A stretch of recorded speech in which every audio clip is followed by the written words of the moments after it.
نوارم استودیو کامیران حاجو بر پرس کمیته پیوندی درو یا انا کسی میوان منه که کامیران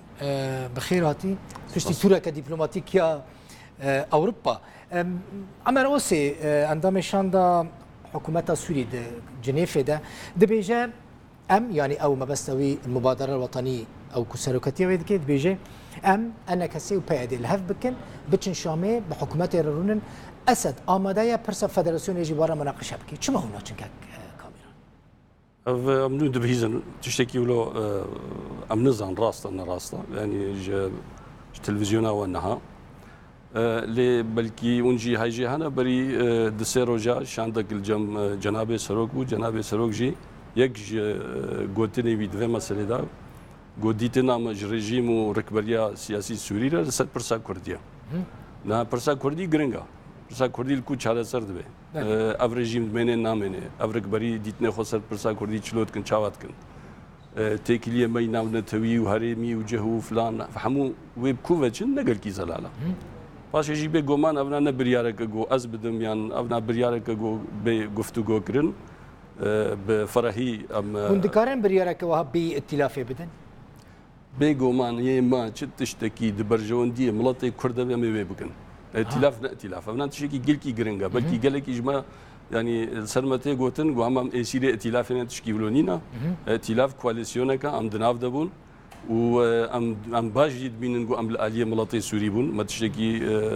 بروفاجي بين نغوتيا لي غافا غوهات سر برجوندي ملطي كرد وبرجوندي ملطي كرد مديت ليفر جار سر نابن بيجومان هنگی و دیتنه که میدی هبید و مثلا هفکاری آمده. ولی که کامیران مثلا نه هون بهتر ترکیزی لسر فدراسیونی دک. يعني قصدي كو از جواتي دقيم هون ودي فدراسيوني خازن لسر اساس كي جغرافي نتوي. ل ائتلافك هون تدا اندامن حتى نهافي كي قبول لك. عمر وسيد بيجا ورن ام بتشن شامي في مساله بحكومه سوريا مناقشه بكن. ريفا به هون بتشن. يعني كرد فيها كي مراقتك لأن أف مثلا نولو حسن يعني نات بشتي 6 سالا شورش بشتي في ناكوكيا مزنقو كتيا ناو جواتا سوريدا بريارك هم ام جهد بصنا ميتشنا دري هنا هناك دي كولينجر ذاك ياد دوا دبيجي انه بايداو اف ريفابرياغو هي سي بايمان مبارك رن تشتكنا تشوسري يعني ابنا حمو كونفليكت زحمه نولو حسانينا ام نكارن بيجن امي پرسام الورچ على سر باشه الورچ على سر بو چرنگی به على سر به رژیم جار کی دی وگره وک رژیم دسلات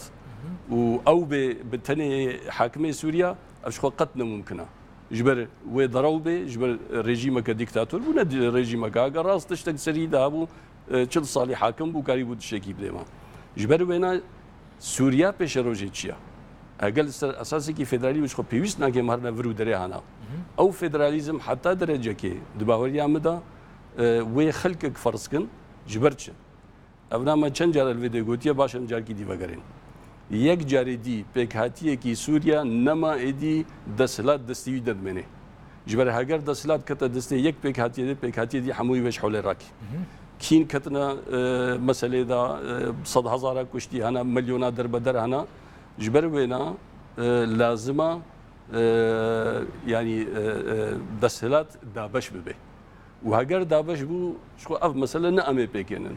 هزن نافنتوينا هزن هريمينا وباشي ركبري وريجيمته ام بدباوريام دافتشتي هنا وهناكي دروي اراده خلقي وچه بيغو ام مثلا دو ديمستورا بنونري حكومه سوريا نيزكي 10 دقائق لسر مثلا كرد اخفيه نهاجي ام الفيدرينا وشاندا اوبوزيسيون يجيب ديمستورا الجنيفه جيفيني ده كرد نونري وجد تدا هيا فؤاد علي كويا تخميناتا و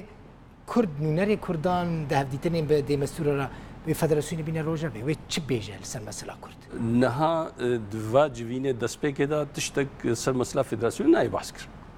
يعني دسبيك و مثلا يعني اف دسلاتا وجهز لسروي و او مناقشه بن هاجر جها قناغي باش د نویساندنا دستورا سوری ده یا گو امن زانن هی وقت دویا سه چهار ششن جبر هنه گل کی زلالا هگر گهاور بیگومان و نونره انجمنه و پرسا فدراسیون نه میدانی و هگر بو صدمه گو امو کواليسيون جيل دور کی جابدو پاش کبن او نایدی دبه دبي جنهي أوي نابي جنهي ما دبي جنهي كواليسيوني هالشيء حموي جرينترنا يعني أبو نواد كواليسيون ده وغرينادا نا يعني وجه أرمانجين ونادا باش نا على قيمة يك روج جيبا ونبويا دوكيمنت قدنا وأويدا هيا وأم أساسا وقت ما دوكيمنت ما أمزكريا لوي دري ما تحفظها خسر مسألة فيدراسيوني ما دور قوتي قال لك سباس بربرسي كوميتاي بيواندين دربد أنا كسيدا كاميران حاجو ميفاني زور سباس